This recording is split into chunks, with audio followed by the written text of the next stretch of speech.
Hi all welcome back. അപ്പോൾ നമ്മുടെ spoken ഇംഗ്ലീഷിൻ്റെ next ക്ലാസ്സിലേക്ക് എല്ലാവർക്കും സ്വാഗതം.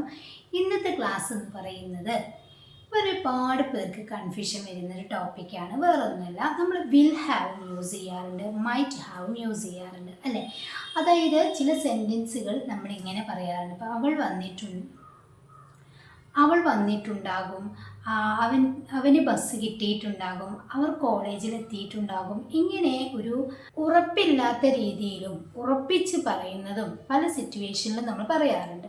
അപ്പോൾ എവിടെയാണ് നമ്മൾ മൈറ്റ് ഹാവ് യൂസ് ചെയ്യുന്നത്, വിൽ ഹാവ് യൂസ് ചെയ്യുന്നത് എന്നുള്ളൊരു കൺഫ്യൂഷൻ ഒരുപാട് പേർക്കുണ്ട്.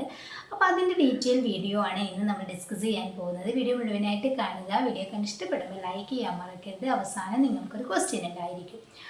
അപ്പോൾ നമുക്ക് സെൻറ്റൻസിലേക്ക് കടക്കാം. ഫസ്റ്റ് സെൻറ്റൻസ് എന്ന് പറയുന്നത് അവൾ വന്നിട്ടുണ്ടാകും അല്ലേ. നമ്മൾ പറയാറുണ്ട് അവൾ വന്നിട്ടുണ്ടാകും എന്ന് പറയുമ്പോൾ ഇത് നമുക്ക് ഉറപ്പുള്ളൊരു കാര്യമാണെങ്കിൽ അവിടെ നമുക്ക് വിൽ ഹാവ് യൂസ് ചെയ്യാം. ഫസ്റ്റ് തന്നെ ഞാൻ പറയാണ്, അവിടെ നമുക്ക് വിൽ ഹാവ് യൂസ് ചെയ്യാം, അല്ലെങ്കിൽ മൈറ്റ് ഹാവ് യൂസ് ചെയ്യാം. അതായത് നമുക്ക് ഉറപ്പില്ലാത്തൊരു കാര്യമാണ് നമ്മൾ പറയുന്നത്, സംശയ രൂപത്തിൽ പറയുകയാണെങ്കിൽ അവിടെ നമുക്ക് മൈറ്റ് ഹാവ് യൂസ് ചെയ്യാം.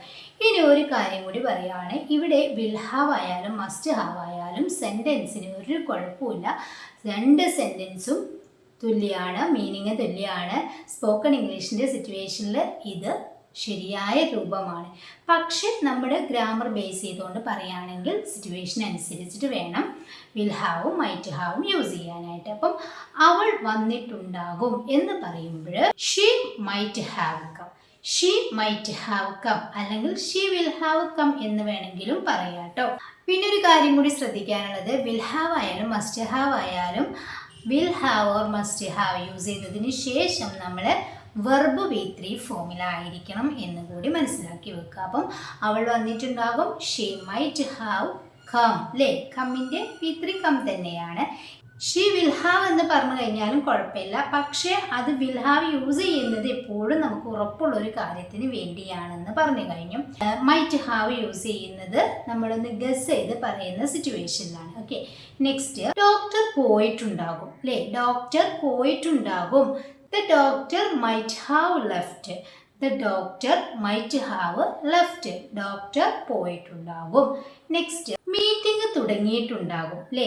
ഇപ്പം നമ്മൾ മീറ്റിങ്ങിന് പോകാൻ റെഡി ആയിക്കൊണ്ടിരിക്കുകയാണ്, അല്ലെങ്കിൽ മീറ്റിങ്ങിന് പോയിക്കൊണ്ടിരിക്കുകയാണ്. ആ സിറ്റുവേഷനിൽ നമ്മൾ പറയാറുണ്ട് ഈ മീറ്റിംഗ് തുടങ്ങിയിട്ടുണ്ടാകും, ഇപ്പോൾ മീറ്റിംഗ് തുടങ്ങിയിട്ടുണ്ടാകും അല്ലേ. സമയം നമുക്കറിയാം, പക്ഷെ അത് തുടങ്ങി എന്നുള്ള ഉറപ്പൊന്നും നമുക്കില്ല എങ്കിൽ നമുക്ക് എന്ത് പറയാം, The meeting might have started എന്ന് പറയാം.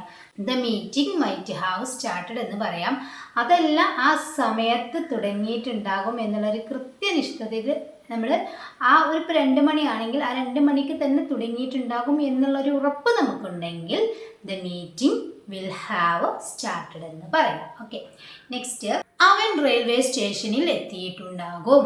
അവൻ റെയിൽവേ സ്റ്റേഷനിൽ എത്തിയിട്ടുണ്ടാകും എന്നെങ്ങനെ പറയാം, He might have reached the railway station. He might have reached the railway station. അത് നമുക്ക് ഉറപ്പായൊരു കാര്യമാണെങ്കിൽ he will have reached the railway station. Okay, next അവൻ ഇപ്പോൾ റെയിൽവേ സ്റ്റേഷനിൽ എത്തിയിട്ടുണ്ടാകും. നേരത്തെ നമ്മൾ പറഞ്ഞത് അവൻ റെയിൽവേ സ്റ്റേഷനിൽ എത്തിയിട്ടുണ്ടാകും എന്നാണ്. ഇപ്പോൾ പറയുന്ന സെൻറ്റൻസ് അവൻ ഇപ്പോൾ റെയിൽവേ സ്റ്റേഷനിൽ എത്തിയിട്ടുണ്ടാകും എന്ന് നമ്മൾ ഉറപ്പ് വരുത്തി പറയുകയാണെങ്കിൽ അവിടെ നമുക്ക് എന്ത് പറയാനായിട്ട് പറ്റും, He will have reached the railway station by now. He will have reached the railway station by now. അവൻ ഇപ്പോൾ റെയിൽവേ സ്റ്റേഷനിൽ എത്തിയിട്ടുണ്ടാകും. ഈ ഒരു സെൻറ്റൻസ് നമുക്ക് മൈറ്റ് ഹാവ് യൂസ് ചെയ്ത് പറഞ്ഞാലും തെറ്റല്ല കേട്ടോ. മൈറ്റ് ഹാവ് യൂസ് ചെയ്ത് പറയാനും പറ്റും. ഓക്കെ, നെക്സ്റ്റ് അവർ ഇപ്പോൾ ഉറങ്ങിയിട്ടുണ്ടാകും എന്ന് പറയാറുണ്ടല്ലോ. നമ്മളിപ്പം ഒരാളെ വീട്ടിലേക്ക് രാത്രി പോവുക, അപ്പോൾ രാത്രി 9 മണി 10 മണിക്കാകുന്ന സമയത്ത് നമ്മളെപ്പോഴും പറയാറുള്ളത് എന്താണ്, അവർ ഇപ്പോൾ ഉറങ്ങിയിട്ടുണ്ടാകും അല്ലേ. അവർ ഇപ്പോൾ ഉറങ്ങിയിട്ടുണ്ടാകും എന്ന് പറയുമ്പോൾ സബ്ജക്റ്റ് അവരാണ്. They will have fallen asleep by now. They will have fallen asleep by now. ഇതേ സെൻറ്റൻസ് നമുക്ക് They might have fallen asleep by now എന്നും പറയും. അപ്പോൾ അത് സിറ്റുവേഷൻ അനുസരിച്ച് പറയുകയാണെങ്കിൽ ഒന്നും കൂടി ബെറ്റർ ആയിരിക്കും. ഇനി ഇതിൻ്റെ നെഗറ്റീവ് പറയുകയാണ്, അവർ ഇപ്പോൾ ഉറങ്ങിയിട്ടുണ്ടാകില്ല. ഇങ്ങനെയും നമ്മൾ പറയാറുണ്ടല്ലേ. അവർ ഇപ്പോൾ ഉറങ്ങിയിട്ടുണ്ടാകില്ല. സിമ്പിളായി പറയാനായിട്ട് പറ്റും. ദേ മൈറ്റ് നോട്ട് ഹാവ്, അല്ലേ, they might not have fallen asleep by now. They might not have fallen asleep by now. മൈറ്റിൻ്റെ കൂടെ ഒരു നോട്ട് ആഡ് ചെയ്ത് കൊടുക്കുക. ഇനി അത് വില്ല് യൂസ് ചെയ്ത് പറയുകയാണെങ്കിലോ they won't have fallen asleep by now. Okay, ഇപ്പോൾ ബസ് പോയിട്ടുണ്ടാകും. ഇപ്പോൾ ബസ് പോയിട്ടുണ്ടാകും എങ്ങനെ പറയാം? The bus will have left by now. The bus will have left by now. ഇപ്പോൾ ബസ് പോയിട്ടുണ്ടാകും. ഇനി മൈറ്റ് ഹാവ് യൂസ് ചെയ്ത്, അതായത് നമുക്ക് ഉറപ്പാണെങ്കിൽ നമുക്ക് അവിടെ വിൽ ഹാവ് യൂസ് ചെയ്ത് പറയാം കേട്ടോ. നമുക്ക് ഉറപ്പില്ലാത്തൊരു കാര്യമാണെങ്കിൽ അവിടെ നമുക്ക് the bus might have left by now എന്ന് പറയാം. അതായത് ഇവിടെ മൈറ്റ് ഹാവ്, വിൽ ഹാവ് ഇങ്ങനെ ഒരു സംശയ രൂപത്തിൽ നമ്മൾ സെൻറ്റൻസ് ക്രിയേറ്റിനായിട്ട് ഇരിക്കേ വേണ്ട. നമുക്ക് ഏതാണോ സെൻറ്റൻസ് പറയുന്ന സമയത്ത് നമുക്ക് ഏതാണോ കിട്ടുന്നത് അത് നമുക്കവിടെ ആഡ് ചെയ്ത് കൊടുക്കാം. കാരണം സ്പോക്കൺ ഇംഗ്ലീഷിൽ മൈറ്റ് ഹാവ് ആയാലും വിൽ ഹാവ് ആയാലും ഒരു പ്രശ്നമല്ല. പക്ഷേ നമ്മൾ ഗ്രാമർ ബേസ് ചെയ്ത് പറയുകയാണെങ്കിൽ നമ്മളവിടെ വിൽ ഹാവും മൈറ്റ് ഹാവും ഒക്കെ സിറ്റുവേഷൻ അനുസരിച്ച് മാറ്റി കൊടുക്കാം. ഓക്കെ, അപ്പോൾ ബസ് ഇപ്പോൾ പോയിട്ടുണ്ടാകും എന്ന് പറയാൻ വേണ്ടിയിട്ട് the bus will have left buy now എന്ന് പറഞ്ഞാലും the bus might have left buy now എന്ന് പറഞ്ഞാലും കറക്റ്റ് ആണെന്ന് അർത്ഥം. ഓക്കെ, ഇനി നമ്മൾ ഇങ്ങനെ പറയാറുണ്ട്, നമ്മൾ ബസ് സ്റ്റോപ്പിൽ എത്തുമ്പോഴേക്കും ബസ് പോയേക്കാം, അല്ലേ? ഇപ്പോൾ നമുക്കറിയാം ആ ബസ്സിൻ്റെ ഒരു ടൈമൊക്കെ നമുക്കറിയാം. അപ്പോൾ നമ്മൾ കുറച്ച് വൈകിട്ടാണ് ഇറങ്ങുന്നത്. ആ ഒരു സമയത്ത് നമ്മൾ പറയാറുണ്ട് നമ്മൾ ബസ് സ്റ്റോപ്പിൽ എത്തുമ്പോഴേക്കും ബസ് പോയേക്കാം എന്നെങ്ങനെ പറയാം? The bus might have left by the time. The bus might have left by the time we reach the bus stop. ഇതേ സെൻറ്റൻസ് നമ്മൾ വിൽ ഹാവ് യൂസ് ചെയ്ത് പറയുകയാണെങ്കിൽ the bus will have left by the time we reach the bus stop. നമ്മൾ bus സ്റ്റോപ്പിൽ എത്തുമ്പോഴേക്കും by the time, അല്ലേ, എത്തുമ്പോഴേക്കും bus പോയേക്കാം, അല്ലേ, പോയേക്കാം. അവിടെയാണ് നമ്മൾ മൈറ്റ് ഹാവും വിൽ ഹാവ് ഒക്കെ യൂസ് ചെയ്യേണ്ടത്. കാരണം ഉറപ്പാണെങ്കിൽ നമുക്കവിടെ വിൽ ഹാവ് യൂസ് ചെയ്ത് പറയാം. ഇനി ഇപ്പോൾ നമ്മൾ പറയുകയാണ് നമ്മൾ ബസ് സ്റ്റോപ്പിൽ എത്തുമ്പോഴേക്കും ബസ് പോയേക്കാം എന്ന് പറയുമ്പം അവിടെ നമ്മൾ മൈറ്റ് ഹാവ് ആണോ വിൽ ഹാവ് ആണോ എന്നുള്ള കൺഫ്യൂഷനായിട്ട് ആ സെൻറ്റൻസ് പറയാതിരിക്കരുത്. ഏതാണോ നമുക്ക് ആ സമയത്ത് കിട്ടുന്നത് അത് പറയാം. The bus might have left by the time we reach the bus stop. Okay, next ഈ ക്വസ്റ്റ്യൻ രൂപത്തിൽ നമ്മൾ ചോദിക്കുകയാണ്, അവർ ഭക്ഷണം കഴിച്ചിട്ടുണ്ടാകുമോ? അവർ ഭക്ഷണം കഴിച്ചിട്ടുണ്ടാകുമോ? ഇവിടെ സബ്ജക്റ്റ് അവർ എന്നാണ്. കഴിച്ചിട്ടുണ്ടാകുമോ നമ്മൾ ഒരു സംശയമാണ്, നമുക്കറിയില്ല അവർ ഭക്ഷണം കഴിച്ചിട്ടുണ്ടാകുമോ എന്നുള്ളത്. അപ്പം might they have eaten, might they have eaten. അവിടെ മൈറ്റ് ഹാവ് എന്ന് നമ്മൾ ഫസ്റ്റിൽ കൊണ്ടുവരേണ്ടത്. നമുക്കറിയാം ക്വസ്റ്റ്യൻ ഉണ്ടാക്കുമ്പോൾ നമ്മൾ ഓക്സിലറി ആണ് ഫസ്റ്റിലേക്ക് വരിക എന്നുള്ളത്, അല്ലേ? അപ്പോൾ അവിടെ മൈറ്റ് ഹാവ് എന്നുള്ളത് ഫസ്റ്റ് വരേണ്ട, മൈറ്റ് ദേ ഹാവ് ഈറ്റൻ എന്ന് പറയാം.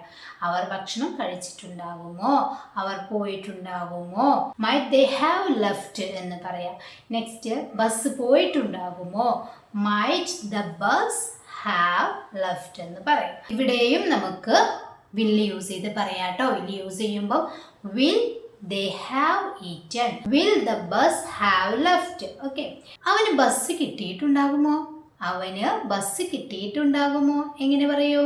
might he have got the bus, might he have got the bus. അവന് ബസ് കിട്ടിയിട്ടുണ്ടാകുമോ. ഇനി വില്ല് യൂസ് ചെയ്ത് പറയുകയാണെങ്കിൽ will he have got the bus. അവന് ബസ് കിട്ടിയിട്ടുണ്ടാകുമോ.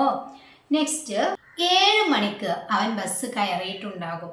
7 മണിക്ക് അവൻ ബസ് കയറിയിട്ടുണ്ടാകും എന്നെങ്ങനെ പറയാം? ഇവിടെയും നമുക്ക് മൈറ്റ് ഹാവും വിൽ ഹാവും യൂസ് ചെയ്ത് പറയാം. കറക്റ്റായിട്ട് പറയുകയാണെങ്കിൽ അവൻ 7 മണിക്ക് ബസ് കയറിയിട്ടുണ്ടാകും. ആ സമയം നമുക്കറിയാം. He will have boarded the bus by 7 o'clock. അവൻ 7 മണിക്ക് ബസ് കയറിയിട്ടുണ്ടാകും. ഇനി അത് മൈറ്റ് ഹാവ് യൂസ് ചെയ്ത് പറയുകയാണെങ്കിൽ he might have boarded the bus by 7 o'clock. Okay, next ഇപ്പം നമ്മളെ വീട്ടിൽ നിന്നൊക്കെ കോളേജിലേക്ക് സ്കൂളിലേക്കൊക്കെ പോകുന്ന മക്കളുണ്ടാവും. ബ്ലോക്കോ എന്തെങ്കിലും ഒരു റോഡിൽ വല്ല പ്രശ്നങ്ങളുള്ള സമയമാണെങ്കിൽ നമ്മൾ പറയാറുണ്ട് അവൾ ഇപ്പോഴും കോളേജിൽ എത്തിയിട്ടുണ്ടാകില്ല. അല്ലേ, നമ്മൾ ഒന്ന് ഊഹിച്ച് പറയാറുണ്ട്, അവൾ ഇപ്പോഴും കോളേജിൽ എത്തിയിട്ടുണ്ടാകില്ല. നെഗറ്റീവ് സെന്റൻസ് ആണ്. എങ്ങനെ പറയൂ? She might not have arrived at she might not have arrived at college yet. She might not, അല്ലേ, അവിടെ മൈറ്റിൻ്റെ കൂടെ ഒരു നോട്ട് ആഡ് ചെയ്തു. അവൾ ഇപ്പോഴും കോളേജിൽ എത്തിയിട്ടുണ്ടാകില്ല എന്നാണ്. അപ്പോൾ she might not have arrived, അറൈവിൻ്റെ വിത്രിയാണ് അറൈവ്ഡ്. അപ്പം അറൈവ്ഡ് അറ്റ് കോളേജ് എറ്റ്, അവൾ ഇപ്പോഴും കോളേജിൽ എത്തിയിട്ടുണ്ടാകില്ല. വില്ല് യൂസ് ചെയ്ത് പറയുകയാണെങ്കിൽ she won't have arrived at college yet. അവിടെ നമുക്ക് വിൽ നോട്ടിനെ ഷോർട്ട് ആക്കിയിട്ട് വോണ്ട് എന്ന് പറയാം, അല്ലേ. അപ്പോൾ ഇത്രയും സെന്റൻസ് എല്ലാവർക്കും ക്ലിയർ ആയല്ലോ. ഇനി നിങ്ങൾക്കുള്ളൊരു സെന്റൻസ് ആണ്, ചിലപ്പോൾ അവൾ ഫോൺ എടുത്തിട്ടുണ്ടാകില്ല. ഇപ്പം നമ്മൾ കോൾ ചെയ്യുന്ന സമയത്ത് ഫോണ് എടുക്കുന്നില്ല. അപ്പം നമ്മൾ പറയാറുണ്ട് ചിലപ്പോൾ അവൾ ഫോൺ എടുത്തിട്ടുണ്ടാകില്ല, അതായത് ഫോൺ കൊണ്ടുപോയിട്ടുണ്ടാകില്ല എന്നാണ്. അല്ലെങ്കിൽ ഫോൺ ഇപ്പോൾ റിങ് ചെയ്യുന്നു, അവൾക്ക് എടുക്കാൻ പറ്റിയിട്ടില്ല. അങ്ങനെ പല സിറ്റുവേഷനും നമുക്ക് പറയാം. പക്ഷേ ഞാനിവിടെ പറയുന്നത് ചിലപ്പോൾ അവൾ ഫോൺ എടുത്തിട്ടുണ്ടാകില്ല, അതായത് കൊണ്ടുപോയിട്ടുണ്ടാകില്ല എന്നാണ്. അപ്പോൾ അത് എങ്ങനെ പറയും? അത് നമ്മൾ ഗസ് ചെയ്ത് പറയുകയാണ്. അവിടെയും നമ്മൾ വിൽ ഹാവോ മസ്റ്റ് ഹാവോ ഒക്കെ യൂസ് ചെയ്യേണ്ടതുണ്ട്. ചിലപ്പോൾ അവൾ ഫോൺ എടുത്തിട്ടുണ്ടാകില്ല നെഗറ്റീവ് സെന്റൻസ് ആണ്. എങ്ങനെ പറയും എന്നുള്ളത് നിങ്ങൾ കമൻറ്റ് ചെയ്യുക കേട്ടോ. വീഡിയോ ഇഷ്ടപ്പെട്ട ലൈക്ക് ചെയ്യുക. ചാനൽ സബ്സ്ക്രൈബ് ചെയ്യാത്ത കൂട്ടുകാരുണ്ടെങ്കിൽ, ഈ ചാനൽ ഇഷ്ടപ്പെടുകയാണെങ്കിൽ, വീണ്ടും കാണണമെന്നുണ്ടെങ്കിൽ നിങ്ങൾ ചാനൽ സബ്സ്ക്രൈബ് ചെയ്യുക. അതുപോലെ തന്നെ ബെല്ലൈക്കണും ഓൺ ഓപ്ഷനും ക്ലിക്ക് ചെയ്യാൻ മറക്കരുത്. നിങ്ങളുടെ അഭിപ്രായം കമൻറ്റ് ചെയ്യുക. അപ്പോൾ ശരി, നെക്സ്റ്റ് വീഡിയോയിൽ കാണാം. Thank you so much.